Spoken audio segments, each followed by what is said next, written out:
রমজান মাসে রোজা রাখা মুসলমানদের জন্য একটি ফরজ ইবাদত। তবে গর্ভবতী নারীদের ক্ষেত্রে এটি একটু ভিন্ন পরিস্থিতি তৈরি করে কি? কারণ তাদের শরীরের বাড়তি পুষ্টির চাহিদা থাকে, যা গর্ভের শিশুর সুস্থ বিকাশের জন্য অত্যন্ত গুরুত্বপূর্ণ। তাই গর্ভবতীদের সেহরিতে সঠিক খাবার নির্বাচন করা খুব জরুরি। গর্ভবতী নারীদের সেহরিতে পুষ্টিকর ও ভারসাম্যপূর্ণ খাবার থাকা উচিত।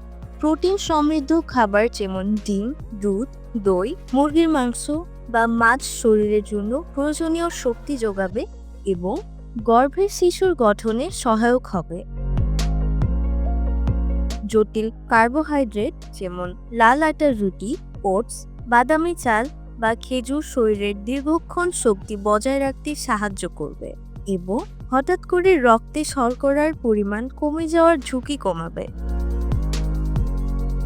ফলসহ শাকসবজি সেহরিতে অবশ্যই রাখা উচিত। এগুলো শরীরের প্রয়োজনীয় ভিটামিন ও খনিজ সরবরাহ করে, যা গর্ভের শিশুর বৃদ্ধিতে সহায়ক এবং পানি শূন্যতা প্রতিরোধ করে। তৈলাক্ত ও ভাজাপোড়া খাবার এড়িয়ে চলা উচিত। এসব খাবার হজমের সমস্যা সৃষ্টি করতে পারে এবং অ্যাসিডিটি বা অস্বস্তি বাড়াতে পারে। পর্যাপ্ত পানি পান করা খুব জরুরি। গর্ভবতী নারীদের শরীরে পানির অভাব হলে ক্লান্তি, মাথা ব্যথা ও কোষ্ঠকাঠিন্যের সমস্যা দেখা দিতে পারে। তাই সেহরির সময় প্রচুর পানি ও তরল খাবার গ্রহণ করা উচিত।